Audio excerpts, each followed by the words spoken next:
What's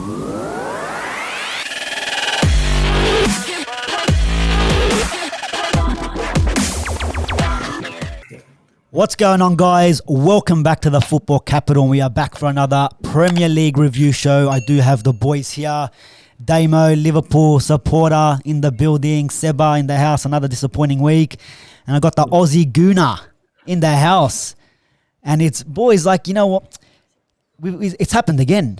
It's happened again. We can't even banter each other this week because we just keep dropping points all at the same time. But look, we'll get straight into it. We'll go with probably the match of the round, match of the season probably so far. Liverpool at home to Manchester City. Game ended up in a 2-2 draw. Damo, how'd you see this one?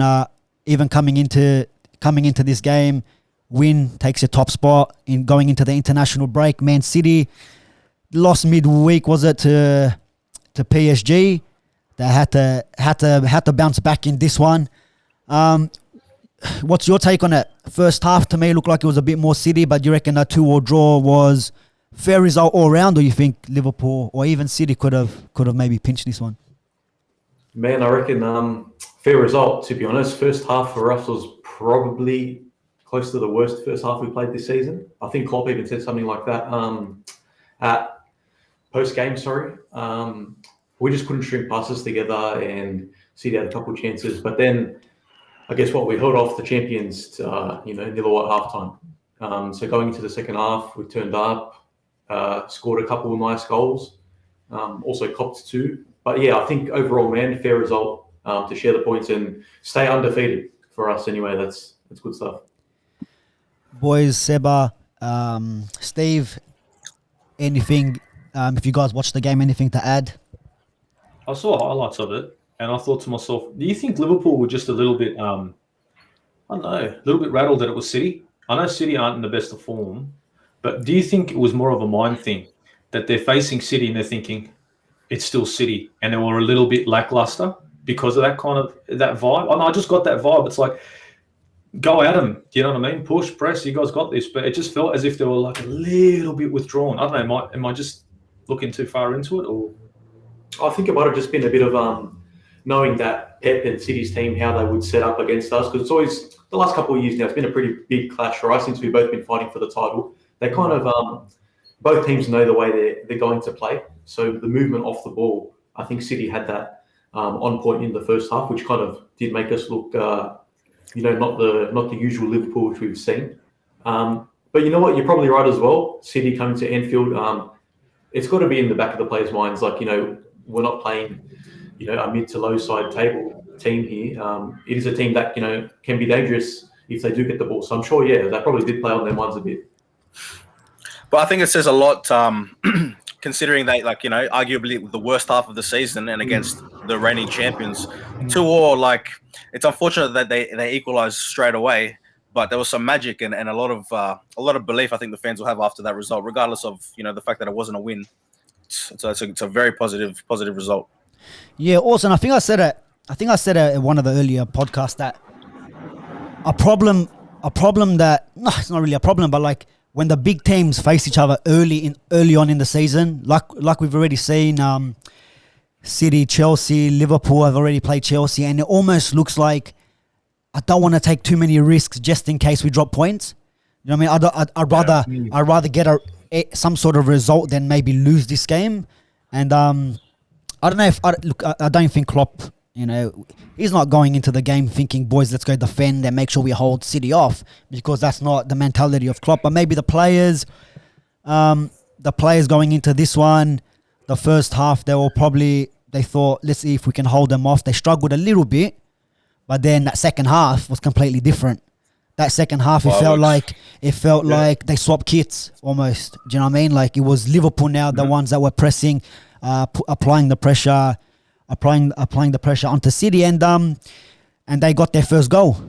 They got their first goal with Mane, and Mane, we maybe not a lot of criticism, but there is every now and then when he doesn't score, he doesn't make a pass, or he misses chances that maybe the fans or even rival fans question him if he's still got it. But was a great goal. The build up as well, the way they won the ball back. It was a good goal for Liverpool. And then we're seeing Phil Foden. He with Grealish coming in into the City team. It's almost like, is he going to start? When's he going to start? But obviously they got that. They got the ability to change teams up. They can put in Grealish. They can take him out. Foden, your Sterlings. I think Mahrez started off on the bench in this game as well. So, but he got his goal, and then again it was game on. It was game on. But I think we spoke a little bit about him off camera. Mohamed Salah. I mean, has he scored in every game? Or I know he's got 6 goals. 6 goals this season, but I'm not sure. Has he got 7? So far, 6 out of 7 then, I think. 6 out of 7. Seventh game. Yeah. Him and Vardy. Yeah, on level. So it's like he's keeping that one season, one day it's dead and buried by now. Do you know what I'm saying? Like he keeps proving everyone wrong. Even if he doesn't have a good game, he only needs one chance or half a chance, and Salah's putting the ball in the back of the net, and it was almost like a Eden Hazard type of goal. You know, if you wind back the clock, how he just took on, he made him literally. It was men against boys. He took the ball, took them all on, and put it in that far post like he always does. Damo, talk to me about Mohamed Salah. That's it. Like, you have to say now, whether we're rival fans, whether you like him or not, that once he leaves or retires at Liverpool, he's got to be regarded as, where do you put him? Top 5, top 3, best Premier League strikers ever? Man, like, we've had some good strikers, or let's just say front 3 players in general. But this guy, like, the confidence he brings to the fans, like, he really made us believe, especially when we won, you know, everything in that calendar year and whatnot. It's just, there's just hope when he's on the field. Even when things aren't going right, you just know, like you said, that half chance, not even half a chance, he's the guy that can do something. And man, he made the champions, like, their backline look very silly there. I think he sent fucking Cancelo for a hot dog, turned 3 other players, and then weak foot across the keeper. Like, come on, that was ridiculous. But even to, like we said, get the assist for Salah, that was probably more positive for me, because there's been a lot of talk about them two not getting along, not wanting to pass. And we saw Sadio go to celebrate, but then he actually stopped and turned. And, you know, he hugged whatever, Mo and whatnot. So it was actually good to see, man. It's, worrying signs for defenders, I think. If these two start clicking again, which they have been, it's good stuff for us. Yeah. And then we've seen a little incident with Milner. Should he got a second yellow there? And Liverpool getting the benefit of the doubt. It's a no from me, but no from you. A second yellow. I've also got to say no, man. But what? I've got to say that. But these things happen. Like, you know what? There's been a couple of games this season where, like, maybe the home team. No, but that's not. It's not like a. It's not like a. It's not. What do you call it? It's not like it was a 50-50 or anything. Bro, he clearly cut his run. It's like when we get to the United game and we talk about how Fred maybe should have pulled the player back or made a technical foul to stop the run, he gets a yellow. This was exactly the same thing. He stuck his leg out right behind, and he actually stood. He held that position, and the referee, no second yellow. And you seen Guardiola lose his head. You're seeing Guardiola lose his head. I don't know if he picked up a yellow card himself. So Guardiola might be getting a card there. But surely, Damien, you can't, regardless if you're at home or not. It's not a. I know. He didn't get it, but you got to say that's a red. Yeah. You know what? All right. Let's say it is a second yellow. But what are the referees doing then? Like, yeah, I'm not. How are they not picking it up? You know what I mean? I'm not saying that it's Liverpool's fault. It's Milner's fault. That should have been another yellow. You know what I mean? Like, you can't. Which could change the game, but, you know. Maybe Fred needs to learn. Someone needs to send Fred the little clip of Milner. You know, sure. Technical fouls and all that. This is how you do it. This is how it's supposed to be done. Take the risk. But boys, I think it was with 10 to go. It looked like Liverpool were holding off. To be honest, I didn't think City would have grabbed the goal, even though they were attacking a lot towards the end. But De Bruyne takes a shot, falls back to him from outside the box. I think he maybe took a little deflection on Matip. Yeah, off my tip. Yeah. And then yeah. I think Alisson's getting to that. To be honest, I think Alisson's getting onto that one. But 2-2 there, 2-2. Not long for both teams maybe to get the win, but with 5 to go or 4 to go, the ball dropped, and Fabinho, what a opportunity, what a chance to make it 3-2. But who was it? Rodri. I think it was Rodri. Rodri from like 4 great meters tackle. away, somehow slid in. Yeah, no, great defense, bro. You can't say nothing there. It was good defense. Yeah, Ridiculous to recover from that, man. That was game over. Yeah. Straight up. So overall, if you're looking at this game, what did you get from this game, Damo? Is it for you going forward into this season? Obviously, it's definitely going to bring you confidence because, especially that second half. But I want to keep bringing up this question with Liverpool. And you got to ask the question still because like we've seen the rotation that City can play or can make and still get quality players onto the park. If Liverpool do pick up, are you worried if they pick up any sort of injuries or suspensions? And maybe before the window opens in January, that if you lose a big name player, that there could be the games where you might drop the points. Is it still a worry, or do you think? Yeah, I think I'd be lying if I said no, because if you lose, like I said, a Van Dijk again, a Salah, or someone like that, Alisson, you can't replace those players even if you have depth in your squad. Like you can't replace that quality. But we do have players who can fill in. But yeah, like I said, if we lose a big name player like that, it's going to hurt us. I would like to see us bring someone in the next window if possible. It would be nice to bring in a big name to change it up for Liverpool, I guess, because we never do that. But man, up front we kind of do have like Minamino and Origi who can fill in. We saw a bit of Champions League time for Minamino and whatnot. He did well in pre-season. At the back, I feel like we have depth there now with Gomez and Konate, Tsimikas on the left back role, and even Milner's been filling in there, which he can play anywhere. We kind of have numbers, but not big name these days players who can fill in, if that makes sense. Yeah, we don't have like a ridiculous bench, if that makes sense. They can do the job, but over the season, if we do cop some big name injuries, I don't know, it could be tough to compete if that happens. Steve, Seba, what are you saying about this Liverpool team at the moment, going forward? Yeah, like I think I said it like last week or the week before, man. Like they've got what it takes to at least push the very best teams to the end of the season. You know, injuries will derail their season, just like even without all of our players, it will still derail ours. You know what I mean? Look, they should feel good. They should feel good. Are they first at the moment? Chelsea. I think Chelsea. Chelsea's first, and I think you guys are second. Like they've started strong and they've made a statement. You know, they're not gonna like have the champions come and have an easy game. Can they push with this squad all the way through? With this squad, yeah. Look, again, if injuries happen, we don't know what's going to happen with that. But I imagine, even if it's not big signings like Damo just said, they will get 1 or 2 more players, maybe 3, not superstars. It's all going to help, and they got momentum. I think that's the biggest thing. That's what I'm saying. They started strong. That's what I'm saying. They'll need to get in players in January at least. Don't need to be superstars. Just someone that with a bit of quality that can get the job done. Like now, if they get anyone in their back line that gets injured, who's a Konate comes in, and there you go. Gomez is there too. So now you got that. Now you got that bit of rotation, and if someone, some safety net there. But that's what I'm saying.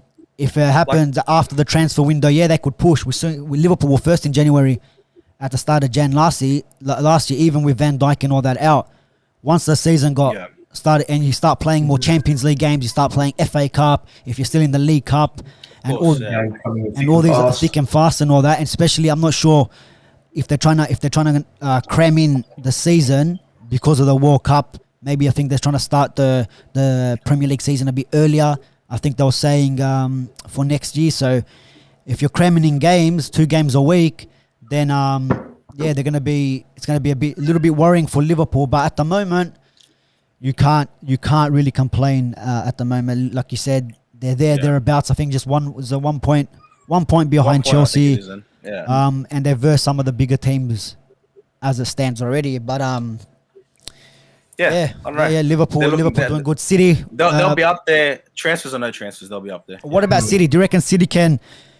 Obviously, they can push all the way, but do you reckon having that no number 9 or clear cut number 9, that's where they're gonna miss out on the league? Nah, because brother, come February, they're not going to be in that situation. I can promise you that now. And look, they're still scoring goals, man. They're still scoring goals with that pure number 9. Steve, look, everyone's dropping points. Everyone, no matter who you're versing, big teams, little teams, dropping points. Look, City are going to be up there. We all know City's going to be up there. And City start off slow. They've done this before. They've started off slow, and they're starting slow again. I think Liverpool, but in this game, and what I took from it, they showed some fortitude. Think about it.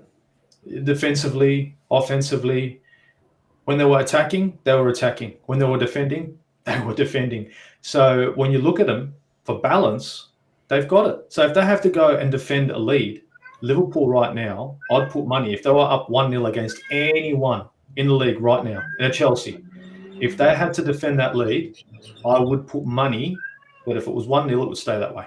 Because after watching that game, I went, shit. Like, I couldn't believe it. The quality in your defence at the moment, the cohesion, it's there. It's there. So I think Liverpool are going to be up there for sure. But Manchester City, to be honest, started off slow, and I think they can do it as well. I think they can be up there. I don't see a reason why. They've got a huge bench. Nearly like-for-like players on the bench, man. It's crazy. Yeah, I get that. But I know they're going to be up there, but is that number 9 spot where they don't have a clear-cut number 9, where like in this Liverpool game, if they did have a clear-cut number 9, there's a possibility they're up 1-0 first half. They grab a goal, maybe 2 goals in the first half, and it makes it now then a bit harder for Liverpool maybe to come back. And when they're in them type, like against Southampton, they completely dominated the game, but they ended up being a draw because they just didn't have that. And I know they got anyone in their team can score a goal. Do you know what I mean? But in these times where you rely on a clear cut, where someone like Salah, where Salah needs half a chance, he can be out of the game for 90 minutes, 91st minute, he gets you that goal, almost like Ronaldo against Villarreal, where couldn't get into the game really, not much service to him, but one chance drops on a weird angle, and he makes the most of it. Do you know what I mean? Half a chance, if that. That's what I think. I think City have those players in midfield, but they can do it from the midfield. They know when to get in those spots, man. Yeah, but there's how many times? That's what I'm saying. How many times against Liverpool now? Clear-cut chances are there?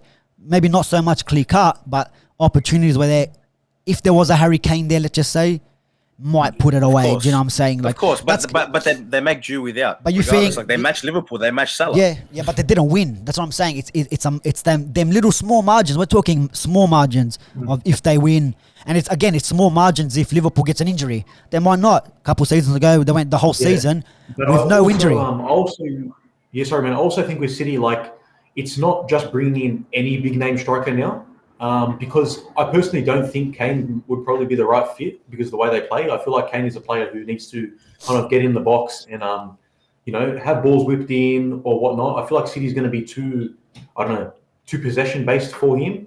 Of course, anyone will take Kane, but I'm just saying, like, hopefully City doesn't. Well, if they sign someone, it's not just for the sake of it, just signing a big name player. That's just like for us. We'd love a number 9, but I think you need to pick who you want to go for, and of course who's available and price wise. But I think right now I would take a City without a striker over just bringing in someone and having potential problems. Like some of the United fans are saying with all these big name players, it's hard to manage big profiles. I think so. It's bringing the right guy in. Yeah, 100%. All right, boys. We'll move on. And we'll talk about Arsenal. Yeah, we'll go Arsenal up against, they were away to Brighton. So, Steve, Brighton 0, Arsenal 0. After a good North London derby, you slapped up them white wankers today or last night. whenever that game was, I can't even keep up with these games anymore. What happened, mate? What happened? You guys were there, on top of Spurs. You were giving them this shit. And what happened? Brighton. Graham Potter, he's back. Wingardium Leviosa, Hogwarts. Mate, in my preview, right, I started looking at Brighton. And Brighton have changed their formation in every single bloody game they've played. Every game. So I thought to myself, geez, I'm a genius. Maybe they're going to switch up against us. And they did. And the problem here was, it looked like there was one team that was drilled to play against a 4-2-3-1, and another team that came out there going, we're just going to play some football. And didn't work. I mean, the first 10, 15 minutes, we pressed them, we harried them, it worked well. But as soon as we dropped our heads just a bit and let Brighton back in the game, it's like there's no fortitude. They didn't want. It's like, we'll just defend and hold on and hold on. Don't hold on. You got to push back. But there was no leadership. There was a dozen things that went wrong in that game. And the first thing I noticed, and any gooner out there would have noticed, is when Aubameyang was walking out, shit, he pissed me off because he's doing these. It's like he's about to get arrested for not wearing a mask or something. I swear, he's coming out the tunnel scared. And I'm like, this looks wrong already. And shambles. I mean, we should have lost that game. I'm telling you now, we should have lost that game. Yeah, Brighton had a few chances, especially in the first half. It looked like they were the better team. That's it. Like they were the better team, especially in the first half. Only got a chance to watch the first half, but it just looked like they were mixing it up, changing it up with going through the left, going onto the right, and then at times when you had players dragged over, they'll play it through the middle again. And even the defenders were almost outside your area, trying to take shots and stuff. Morpay again, being the prick that he normally is inside and around that box. He's trying bicycle kicks. No respect, no respect here. He's trying bicycle kicks and all that sort of stuff. But it's one of them, Steve. What do you think about the lineup? Arsenal's lineup. Were you happy formation-wise going into this one? Mm-hmm. I was happy with every single player on the pitch. That squad that was on that pitch with Sambi Lokonga and everyone in there was good enough to take Brighton all day. That defensive line, our defensive line, wonderful in this game. Absolutely wonderful. And I thought every single player on that pitch was good enough to take a game to Brighton. My problem was, I can tell you three players between Thomas Partey, who had a shit game, to Martin Odegaard, who didn't know where the hell he was, to Pierre-Emerick Aubameyang, who forgot that he was a striker. You know what I mean? Like, seriously, did you guys see that ball that whipped in from Emil Smith-Rowe? I don't know if you guys saw that. Perfect ball. All he has to do is put his foot on the end of it. It's a goal. And instead of touching that ball and trying to put it into the back of the net, strike that. What was it? Goals are overrated, man. Don't you know? Don't need them. Just hope that all the other teams drop points as well, because that's what we're doing at the moment. They did. You know what I mean? But listen, is it time to against themselves? It's time to respect Brighton, but they're putting up a great start. The season's been mental for them, getting big results. They know how to play these teams. And Malpe's having a good season. He's really he's developed over the last 3 years over there. He's a dangerous player now. They couldn't get the goal, but you go play Arsenal and you get the 0-0. That's fantastic. And Arsenal, just beating Tottenham, as we already talked about. They've been in some form now. Everything was pointing to an Arsenal win. But that's the Premier League, right? Yeah, 100%. But yeah, like you said, Seb, Brighton, they got to give it to Graham Potter. Over the couple seasons now, they've been in the Premier League where slowly, just when you think they're gonna, this is the year they get relegated, they put up another performance like a start like this again, and this is the problem. Equal third. Yeah, this is what I mean. I think they're on. Are they on 14 points as well? Yeah, 14 points with United and a couple other teams there as well. So it's the way he sets out his team. And I know, Steve, you were saying in one of your reviews or previews that Graham Potter adapts to other coaches, other teams, the way they play. look, with teams like that, with teams like Brighton, maybe you have to like stick Exactly. with and which I think that made Arteta maybe change things up or try to change things up, and it was a bit of a shock to us to the players where like, this is what we came into this game to play, this style. Now we have to change it up again because it's not working. And now in the second half we have to go out and try win this game. But these pricks are not letting us, you know what I mean? Because they defended well, like Dunk. He's still got you got to give him credit. He's still got the legs to keep going and all that. I actually don't know. Is he young? He's probably young. I'm probably not giving him enough credit. I'm saying his legs are gone. He's probably 24. He's probably 24. Legs gone. Legs are gone. But no, man. Look, you have to. But what about the ability? If they're changing every week, these players are able to adapt game to game. And like the big teams, like what's the big teams? Let's say like Arsenal, like they couldn't adapt in the game. United, we can't adapt. It seems like to being able to attack. Like look at the quality that these players are showing in a very different way to what your average, like your standard looking for out of players. Like their ability is very impressive. Hopefully they can keep. Like I'd like to see them up there towards the end of the year. It'd be amazing, because when they came up in the first season, I thought like I can't imagine this team being here next year or ever again. To be honest with you, Looking at Arsenal, because I haven't actually seen too much of them this season, except for the disaster start. How has Ben White in the backline been? Ben White started off slow. It took time for him and Gabriel to get in sync. Ben White and Gabriel now, and honestly, there's the back line for Arsenal, because that's where I look at a game. I look at a game defensively, so I'm boring. But the back line for Arsenal right now, and I was saying it, I rate it with one of the best in the Premier League. And anyone that says otherwise needs to look, because in that game against Brighton, every defender put a shift in. We might need to look again, boys. We might need to look again, because I don't have my contacts in. Do you know what I mean? I don't have my contacts. Did you get have you been blinded? Yeah. Look, let's be honest. They did defend well, and with a midfield that wasn't helping out, with wingers that weren't coming back. I mean, I don't know if you saw the game, but in the first half, Borche, did you see Lallana? Yeah. I could see him. Yeah. I don't think the players cutting straight through. I told you had that invisible cloak. None of the players could see him, but I could see him. So I told you, bro, Harry Potter, bro, it's Hogwarts, the invisible cloaks, no one can see, like Wingardium Leviosa. Man, I'm telling you, mate, second half, they got them potions happening. I'm telling you. But like, what? I just don't get how from last week where someone like Partey and someone like Odegaard were fantastic, and Odegaard's been back-to-back two brilliant games back-to-back.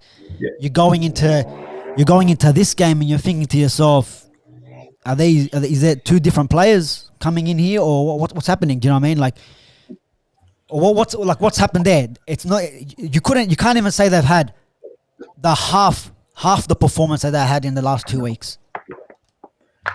Honestly, it's like we didn't prepare. I watched it and I go, these guys came out. Look, Brighton knew they were going to play us in this formation, so they would have prepared. They would have been training against a team that's going to play our formation all day. All we had to do was get ready for it. Arteta, if Arteta didn't put these guys in the field against a set of boys that play in the same formation, then he's insane. Because the 3-5-2 is perfect to counter or to hold off a 4-2-3-1, because you bog the midfield. And if you bog the midfield, I can't go to the wing unless I go with my right back, but then you're going to put me under pressure. I can't go through the middle unless I put a ball over the top. And if I bring my defenders tight, ball over the top doesn't go anywhere but to a defender. And everyone saw Emil Smith-Rowe was ineffective. Odegaard was ineffective. So I don't know. The players are going to take responsibility for the way they played. Let's be honest. Odegaard, Partey, and Aubameyang, they'd had a horrible game. Smith-Rowe defensively, whatever. But I really have to put a little bit of blame on Arteta, because I think that it's up to him to tell the guys, this is what you're coming into. This is what you guys are facing, and this is what we're training for this week, because I've looked and I've seen what these guys are about. I don't know if that happened. I don't know. It didn't look like it to me. I don't know what you guys think. Is that saying Arteta out, or? I'm not saying Arteta. I'm not one of those guys that's quick to say, get rid of the manager, because look, it's not FIFA. All right? You don't like your striker, you just go buy one. The problem is, just like you guys were saying before, who comes in? And I've said, what, Ranieri comes in? Is that who we're going to buy? Because we're not going to go and get a mad coach to come in at Arsenal. Well, he looks like he's on his way to Watford. They sacked their manager. Ranieri's on his way to Watford. So we missed out. One. There you go. You missed out on another one there. Another one. Well, you were saying, you were saying, yeah, but no, that's what I'm saying. Like, I don't know how he would do at Arsenal or even United, but like, it's another manager who's won the Premier League, who's won trophies, you know, pretty much. No football. I don't know if he's not everywhere he's gone, but I'm not too sure. But like, he knows. You can say he knows what he's doing, even though he didn't have a good season at Fulham when he was there.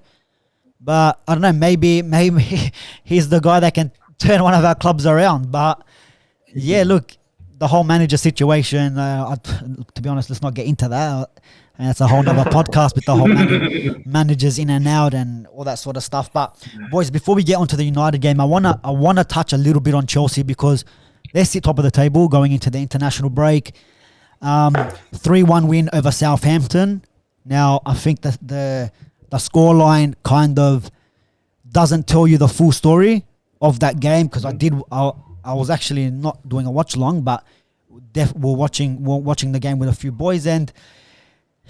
Chelsea did look Southampton. You got to give them credit, and I know we've seen like these guys. We probably predicted to one of them maybe to go down in Southampton. Maybe this was their season because year in year out they usually lose their best players. But look, Chelsea went up 1-0 and then they got a penalty, and Southampton puts that penalty away. I wouldn't say they were in control of the game, but they made it difficult for Chelsea. Chelsea, they tried to get a goal. I think 2 disallowed goals, rightfully so. And that just shows you how disciplined their backline is. Do you know what I mean? I can't say that for United, but if Southampton are doing something right with the backline to keep players like Lukaku off and Werner off. But then once they got that red card and Ward-Prowse, I think it was a stupid tackle to make because you were never winning the ball. And it was just I know he got the yellow card, then they reviewed it, and then he ended up getting sent off, and that's when he went downhill, and that's when it was all Chelsea attacking, going forward, and they ended up getting their 2 goals, and they ended up winning this game, which puts them first on top of the table. But you what do you guys reckon? Do you reckon Chelsea? It's even though they won this game, do they have something to worry about? Lukaku. I think he'll come good. He actually hasn't been too bad this season, but when they need him in the big games, we saw midweek against the bigger clubs, bigger teams, he's not really there. Like he doesn't really show up. I wouldn't say he doesn't really show up, but he doesn't get the critical goals that maybe Chelsea need. What are your guys' thoughts on that one? Look, all the hype when he came back, Damien touched on it straight away on the return of Lukaku. It's like he somehow left United, became a god, and then came back to the league or something. He's a good striker, man, but he's not. He's still the same guy. Like he is a bit fitter, yeah, that's good, but he's not the most amazing striker. He'll get you your goals. He'll probably get 20 goals this season, but he's also going to miss a shitload, and he's going to go missing in games. That's Lukaku. He's a great player, and he's a compliment to Chelsea. I'm not saying he should be there. It's a great signing still, but he's not a god. He's not a god. He's not going to be scoring every single game. Yeah, but he's not clinical enough. Yeah, but and this is what I'm saying: is that going to end up being a problem for Chelsea? Because midweek you saw they lost to Juve. Again, when they played City, Lukaku wasn't there, no goals against Liverpool as well. Now I was speaking to a Chelsea fan, and he was telling me that. They say that Lukaku doesn't do it in the big games, but when he was at Inter, he was scoring against Juve's and in the big games there in the Champions League against the bigger teams. So I don't know, is this a myth or is it just the Premier League's the Premier League and it's not the same kettle of fish or whatever they say? Well, he scored big goals for United. Let's be honest. He scored the big one against Paris. Yeah. Paris. Okay. Yep. He scores. He's just not perfect, but. Every team's got the same problems at the moment. Think about the conversations we've already had today. Every team's lacking something, this or there. We've all dropped points, and look, Chelsea's top of the pile. They had a rough little run. Yeah, but bro, when someone is 100 million or 98 million, you have to expect that when shit's hitting the fan, you're worth that much, or they bought you back for this amount of money because you're the game changer. We're looking to you to now try figure it out and try get us a win. And that's why a lot of pressure's been put and criticism on Paul Pogba. You're 90 million. You supposed to be coming up because that's your talent, that's your quality. You should be finding a way to get your team out of trouble in the big games. That's why Messi and Ronaldo are regarded the best players, because even though Ronaldo went for a big fee when he left United at the time, but he delivered. Do you know what I mean? When players go for big fees, it's not because they're nobodies or you don't expect them to do much. 100%. Why does Harry Maguire? If we bought him for 30 million, he doesn't get the same amount of criticism because it's only 30 mil. Now that he's 80 mil, we expect no goals. Why are we conceding? We've got Harry Maguire, we've got Varane. If you bought Varane a couple of seasons ago, he's probably worth 80 as well, maybe more. So it's like, do we expect now the same thing with Lukaku, that, bro, if it's 1-0, you're losing, I want to see you bully players off and bang in a goal because you're worth that much. You're worth that much to us, if you get what I mean. Almost to a sense with Jack Grealish as well. Maybe they're in a different position, but at the same time, it's like, I think Grealish has put in more of a shift when it comes to the bigger games than actually Lukaku. But Lukaku's had a much bigger impact on Chelsea than Grealish has, let's be honest. At City, obviously. Yeah. Man. For me, sorry, I was saying, I think it is the case of it is the Premier League. The transfer window was unbelievable, as in players coming into the league. And because of these price tags, our expectancies is just probably not realistic. Lukaku comes in, what we expect him to be top goal scorer of the league, potentially. The money spent on, for example, Ben White at Arsenal, are we expecting him to deliver like Virgil van Dijk or something like that? I know the price tag is a bit different there, but it was still 50-odd million or something like that. No, it's close. Yeah. It was close. Yeah, I think So I really think these price tags are giving unrealistic expectations. But going to Lukaku and touching on that, all right, if he's not scoring goals, because like Seba said, he's still Lukaku, right? He doesn't just go to the Serie A and then become like a Messi or someone like that, right? And when he comes back, I think if he's not going to be scoring goals for Chelsea, if he can be a player who can, I don't know, hold the ball up and kind of attract one or two defenders to create space for their attacking players to go and get the job done, I think that's money well spent. So it doesn't happen, and that's another problem too. Like, that's the thing we have to see at the end of the season. All the stats could lie if they do end up winning it. But do you guys think, just real quick, that the reason why he was worth that much is because number 9s aren't growing on trees anymore? Yeah, as well. There's not that many. There's Kane, Mbappe, there's Haaland, there's Lukaku, but how many real number 9s are out there? It feels as if they're going extinct. Yeah, but this is the thing, bro. Isn't that a bit like that? Maybe that's why his price jumped up, because it's like, okay, you're not going to pay 100 mil for Lukaku. Who are you going to get? Yeah, but how come they didn't get Martinez then? Martinez they could have got for 60, 70 from the same team. He can put up the same numbers, and it's like, why? I think because of Lukaku's been, he's gone. He's been. But that's what I'm saying. So he's done it. He's done it in the Premier League as well, and I get it. Yeah, look at Everton, he scored even at at Everton. So I'm kind of backtracking on my kind of question a little bit. He doesn't do it against the big teams. We've seen him do it when he was at Everton. He scored a hat trick against us when he played for West Brom, and it was Fergie's last game. So maybe that kind of thing goes out the window. But now when you need him, when you need someone in your team, who you're relying on when you're looking at Chelsea, because in some of the bigger games, Mason Mount, he does it every now and then, but you need someone that's gonna be there and be like, you know what, if he gets half a chance, he puts it away. Because before Chilwell scored that goal, he missed from 6 yards, he hit the post and right in front of goal, pretty much. You know what I mean? So it's like, it's one of them. But I don't. What are you guys saying with Chelsea? Are they sticking around? Are they sticking around there the whole way through? Yeah, I think so. 100%. They're top of the table. They're top of the table at the moment, regardless. Yeah. Yeah, no, that's right. Damo? What do you think? What do you think, Butch? Yes or no? Yeah, no, 100%. 100%. Look, I said Lukaku. Look, I'm just asking the question, Damo. You're like, I'm just asking the question. I do believe, bro. I think Lukaku is a lot better player than what he was when he was in the Premier League last time. And it's only. Why wouldn't they win it? Why wouldn't they win it? Yeah, why do you think they couldn't win it? Sorry. I still think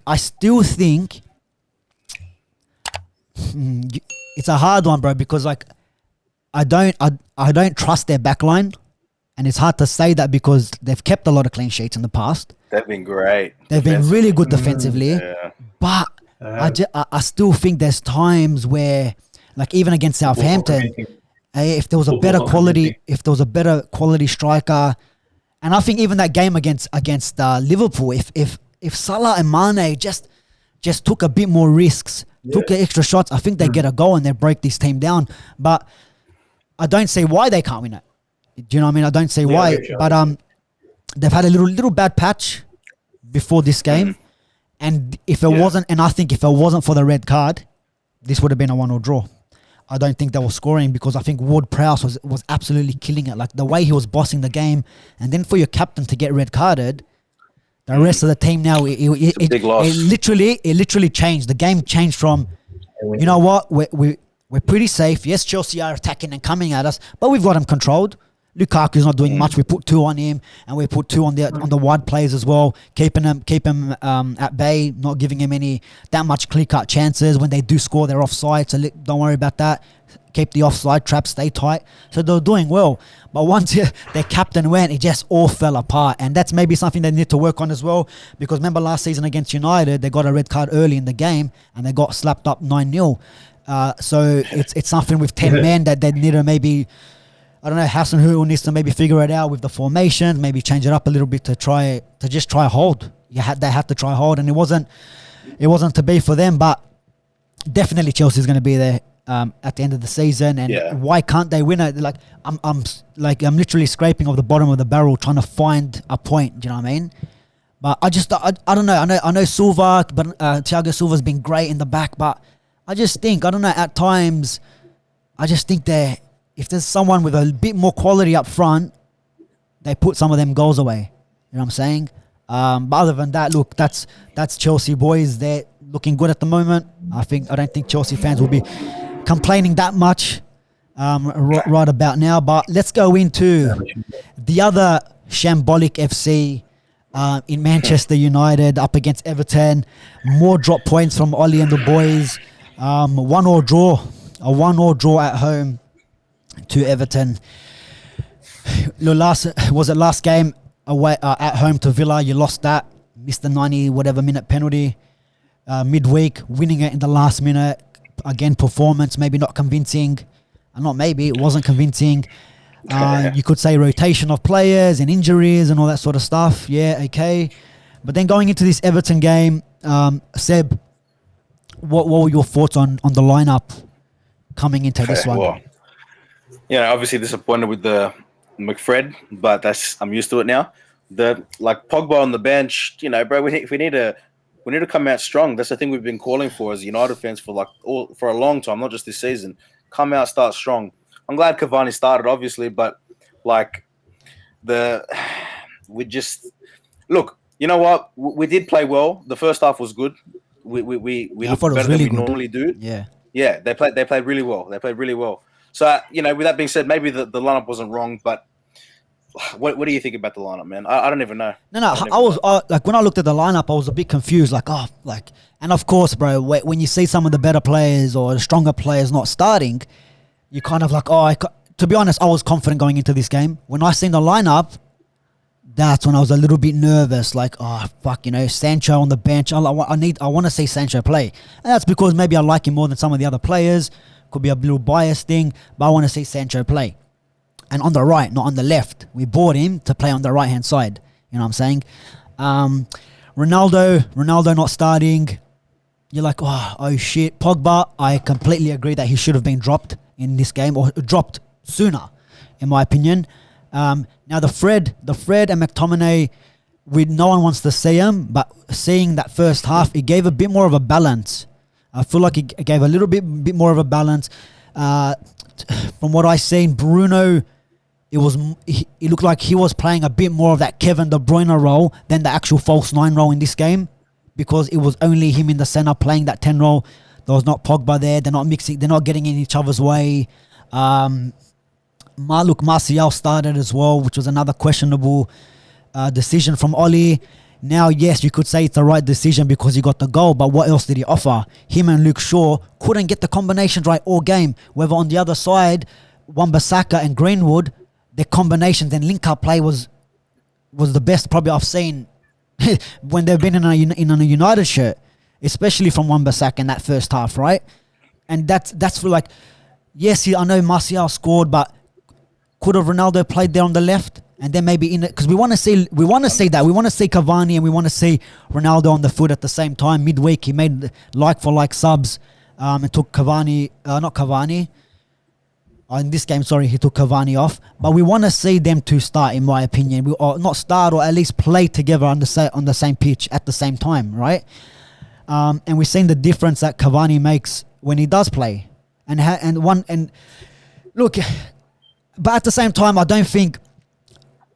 With like you said, bro, with a performance like that in the first half, you're like, okay, they put in a shift, they got the goal, we're 1-0 up, we played like literally, like I said it last week, but even this week now, this is the best first half that I've seen us play, and we got the goal this time around. Than last week's. Yeah, no, definitely, and we've got the goal, to go get into the lead. And it felt like just like the City and Liverpool game, it's another team that came out for United in the second half. It was another team. Do you know what I mean? There was no passion. There was no fight. How is Cavani, that was not even meant to be starting majority of the games, and he knew that when he came to the club, why is he the only one playing for this badge? Why? Like he doesn't. If he was one player that didn't really play for the badge, played for the paycheck, I'll understand. But bro, he's the only one busting a gut, running his ass off, and you've seen that even midweek. Look, do you know what I mean? Like he's the only one. Why can't no one else bring that same energy? Why can't no one else press the same and be hungry to win the balls back? It's only one player. We've got 1 out of 11 or 1 out of 15, 16, 17. Because when the players came off from the bench, besides Sancho, I didn't really see anything else. Sancho, first of all, needed more time. Should have started. Unquestionable. I'm sick of him being on the bench every game. That's it. He needs to have his run of Premier League starts, get the feel of the league finally, and he'll be banging the goals and getting the assists. Like he played really well off the bench. But Greenwood's been playing really good, right? This is a bit of a criticism on OLE. He's been playing really good, but bro, he doesn't start over Cavani. And I know they both started this game, but Greenwood should have come off for Ronaldo and kept Cavani on. You know, like, and then have Sancho on the other side, or and switch him around, man. Like he just doesn't give us the most dangerous team ever, like ever, never. It's always the safety, and he says he'll go on and say that he trusts the passion and the energy and the focus of McFred, right? Because that's always his excuse for starting them all the time, bro. Like you said, like a child would have brought down whoever it was that made the break for the goal, man. It's the most. He's a center defensive mid. That's his purpose. We got 2 guys doing the one job, and he didn't fulfill his purpose when we needed it. Cost us the game. Like apart from that, we should have scored more goals. But bro, like you said, we didn't play that bad until the second half, and it was maybe like the Ronaldo and the double substitution, the like for likes. Maybe take off Martial. You said he wasn't doing much there either. You know, he did score a goal. I thought he did all right. He did find his feet with Luke Shaw in the end. But, bro, like we were sitting here frustrated. Same questions as every other week. Yeah. You know? Damien, what's your take on this one? I know you're laughing because Mr.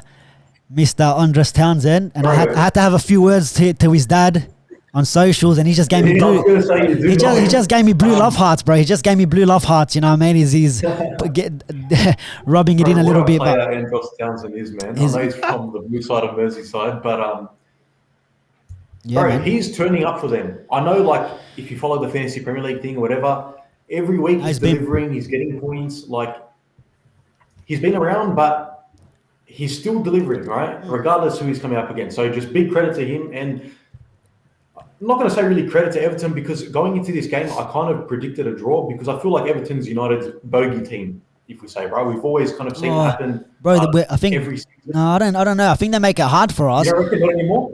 Bro, I think they've only beat us 1 in 14 games. But a couple of draws, I reckon. Yeah, big draws. Last year's 3-3. Last year's 3-3 draw was massive. Yeah, but they had so many players out as well. That's why big credit to them. Big effort. Big effort. But man, like when looking at it, I can't line up. You guys know that because I can't really tell you the best lineup is for United. But I think the first half, you know, like you said, you got the but Damo, if we were playing Liverpool, right, and the whole week. Yeah. Liverpool, Klopp, all the players, they're like, there's going to be Ronaldo, there's going to be maybe Sancho, blah, blah, blah, we're going to get ready. And then if you're a player in that dressing room and you look at the lineup and you say no Ronaldo, no Pogba, no Sancho on the field, you must be buzzing. Imagine Liverpool, Klopp and no Ronaldo, forget it. What else do they have? That's the mentality that the players will have. Like even you as a fan, imagine when we play you guys and the team sheet comes out and Ronaldo's on the bench. You're laughing, right? Yeah, you're buzzing because you're exactly right.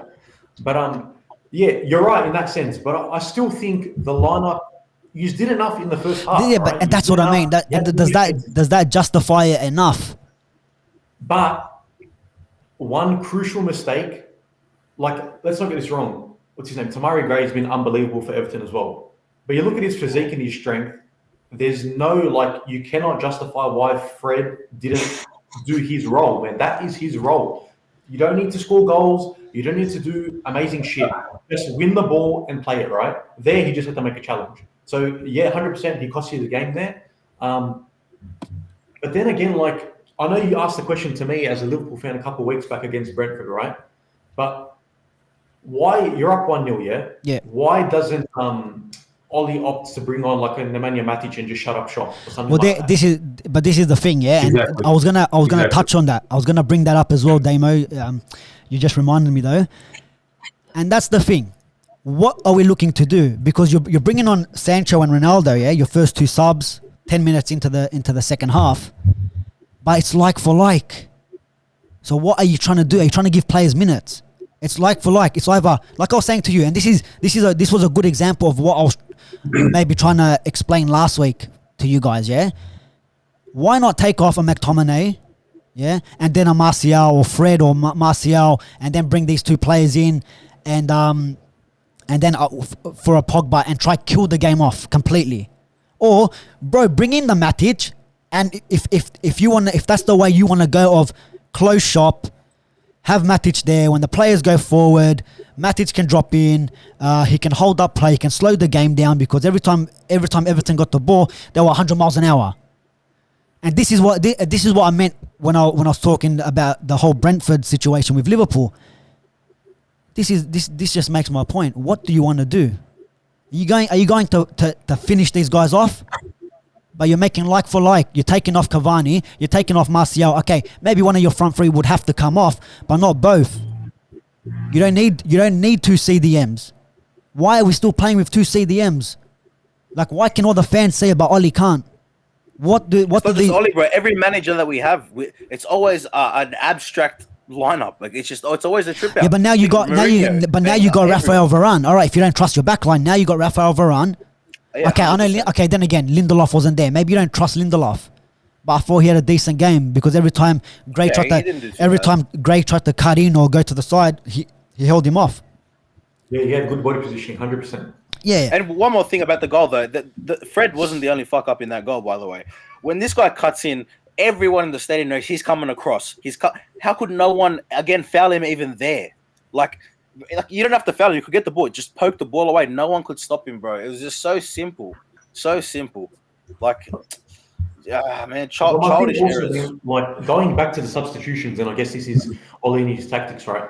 So why do you don't start Ronaldo, but you're 1-0 up, then you bring him on, for example. So if you're not trying to, why not just start him? My point is because he came on before you guys copped the goal. Yep. So if it's for minutes, why not start him in the first half and try and get the job done?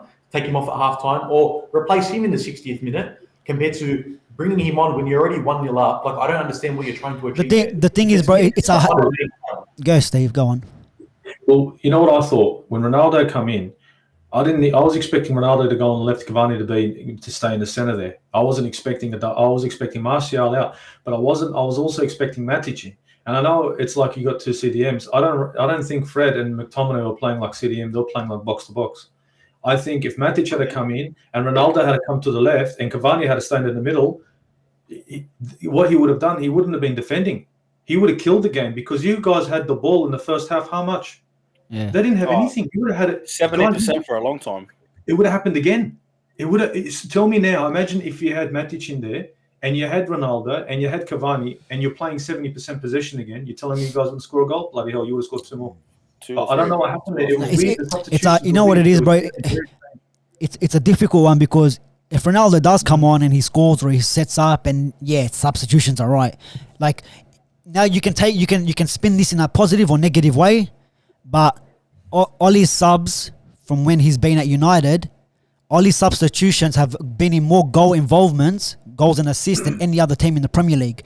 So you can say that so which means United must be losing and you need these players to come on and score for you, or it could be the subs are right. Nah, bro. It means that they need to be starting the games, bro. but bro, you know who? Okay, you know, are you gonna start Lingard then? Are you gonna start like players like that? Nah, bro. I'm just saying. Are the goal scorers though? That's the thing. He's bringing on the guys. Man, Ronaldo's like it's Ronaldo, right?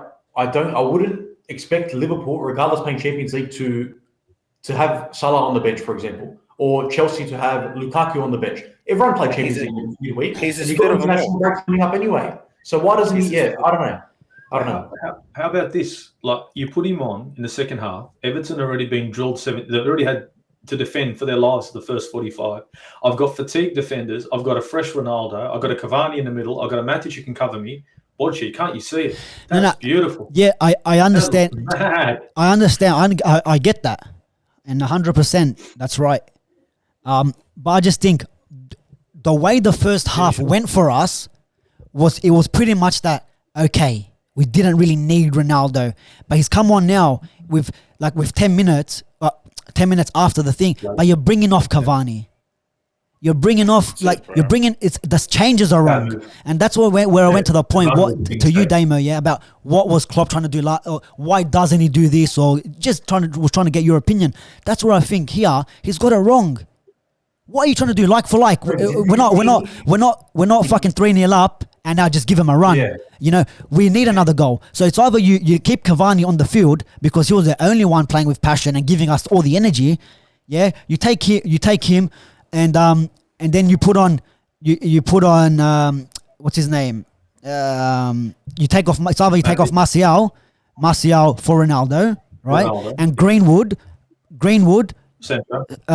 For Sancho, and then if you want to keep going and then leave it, all right, you want to play Fred McTominay, no worries, but make sure one of them fucking holds. Yeah, make sure you get that message out. And then what you could do as well, you could also like Steve was saying, bring in Matic or bring in Donny, where you still got a player that's a box to box, and tell Fred or even McTominay, probably a bit better McTominay, to sit in and help the back line if they do come on the counter.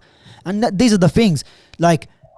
It's not so much that, the substitutions were this, were that, or the starting lineup, because it kind of worked out. Yeah, whether we like it or not, it worked out. Whether it was right or wrong, it kind of worked out for us. But then the subs you make again, bro, like I just don't get it. And you got to put it down on the manager as well in this game.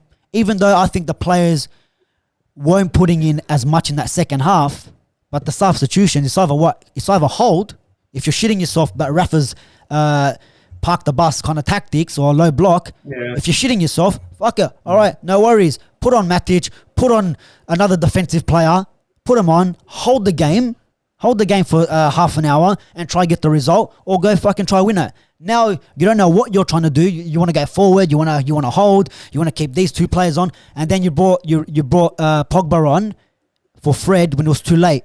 And now try something. Now go, and then we almost lost it at the end as well. So this is if Davis doesn't pass to Yerry Mina, which I do not know why, you should take. And he's scored them goals before. He scored them goals across the keeper. Townsend scored it that day. Yeah, put it wide and win the game. And now And then, you know what? Thank God it was offside because United's record is still intact. Of when United are in front, winning at halftime at Old Trafford, we've never lost the game in our history. So I was buckling. Bigger than that, Yerry Mina scoring would have just. Yeah, the fucking wanker. I would have had a rough week. There's no plan B for Ollie. Mate, there's no plan A. There's no plan A. Like, what's your plan? I don't get. Like, we can talk about. Look, you know me, bro. I back the manager, but I try not to put all the thing on him because at the end of the day, the players need to show up as well. But bro, you have no plan A, so forget a plan B. A plan B is you're having a chat to Carrick and all your coaching staff. They're all shit cunts. The whole back staff, bro. It's just boys from the pub that you've brought in. Like, I don't know what your coaching staff do. It's too late now to change coaching staffs and maybe Ollie should bring in. No, it's yous all go, or that's it. Do you know what I mean? Yous all go now. Yeah, I think you're right, man. The way you want to look at it, like I could sit here and pick it apart and try and rattle you, or I can look at it and say, you know what, man. The only positive you can take out of it is United maybe they didn't want to settle for 1-0. I would look at that as a positive, just as a general football thing, because if that was Liverpool, I wouldn't want us to bring on a defensive player. Like we said before, it's not in our DNA. So is Ollie or United trying to say, you know what, we're up 1-0 at halftime, but we're going to bring on attacking players. I understand it's a like for like. That's a different problem on its own. But not bringing on your CDM or defensive players and trying to chase the win, maybe that's a positive thing. Like you said, if you score another goal 2-0, you're laughing, eh? It's a good result. But it didn't work out this time. It's however you want to look at it. Some fans are going to say, but the thing is, out or negative. Yeah, 100%. But the thing with Klopp, it's most of the time Liverpool's winning. You know what I mean? You guys are in front. You guys are in control of the game. And when I asked you, I know you guys don't play defensive and it's not in the DNA, but to me, Brentford were coming at you guys constantly, right? In that second half. Everton won't. Everton it was Gray versus our whole back line. None of them were pushing up. The only time they had players in the box is when they had their corner. Like, you get what I mean? So it wasn't like it wasn't like oh, they're peppering us. Let's get someone that can maybe slow the game down or whatever, like a Matic. It wasn't that. We majority of the time we had the ball, but then our final ball was to no one. Was, you know, the corner that we took. Couldn't beat the first man. Bruno couldn't beat the first man. Right? And then usually it's like, and this is what I hate, like we're in corners, and I said it, I swear to God, I said it in a podcast like a couple of weeks ago. Every time we take a corner, it's our corner, looks like we're going to concede. And it happened this week. I've been saying it for a couple of weeks now. It might have been on Bits and Bobs' podcast, but why can we see it? And how can the players come in now, Bruno, oh yeah, we make the same mistakes every time. Ollie, yeah, we kind of make the same mistakes every week. Well, fucking fix it up. Fix it up. What are you doing to fix it up? Why are we doing the same mistakes every week? It's not a goal that we want to concede. Well, fuck no. You should to win the league. You need to have clean sheets. We've got one clean sheet all year. You're not going to win the league by leaking goals. We saw Liverpool a couple of years ago. Yes, scoring 5-6 goals, but you're conceding 3. You're conceding 4 every single game. You need the back line to be solid. All right, Maguire was out, but that's no excuse still. One player, is that what we're doing? Oh, no, we don't have a number 6. Bro, look at the team that Ollie has around him. Now, I'm not going to be here and make it a whole manager thing and Ollie has to go. But, bro, it's Ollie fix the fuck up. The players need to fix the fuck up. Because if they don't do it now in this run, they got hard games coming up, they need to show up now. It's no more. It's none of this bullshit where, maybe, one mistake here, we can do this better. No, it's no more. It's none of that. It's just sort it out. It's fix it now. Because if we can all see it, if our rival fans can all see it, then what the fuck is going on then? What is he looking at? Maybe he needs some glasses, Steve, mate. This bloke needs to... Bro, like, I don't think the Chelseas and the Cities are... I don't think they feel you guys are going to be... if you keep going the way you're going, you're not a threat to win the league. It's not because... No one takes us seriously. No one takes us seriously because of the manager. Yeah, but no one if we had maybe a better manager on the sideline, every rival fan, like Liverpool's not going to go in the game against United feeling like, oh yeah, we're going to lose. You're going to feel confident because Ollie's the manager, and I get that and I understand that. But bro, he needs to start fixing up. Okay, this was not your team. Boys, jump in whenever he's on as well. Yeah, this was like a lot of people are saying. Yeah, but he's been here for 3 years. Yeah, but bro, the 3 years ago, he had Ashley Young, Smalling, Jones, Valencia as your backline, right? You had the same backline since Sir Alex Ferguson when Ollie came in. His rebuild has been fantastic. You got to give him credit on the rebuild. But now, are you good enough to deliver? There's no more excuses. I will give him till the wheels actually fall off. You know, Ollie's at the wheel, all this, I'll be singing it. But till the wheels fall off, that's when you got to be like, it's time to go. But also, the players need to wake up and go, bro, like Pogba, yeah, bro, I'm worth 90 million. All these clubs, there's all this rage about me every time my agent opens his mouth.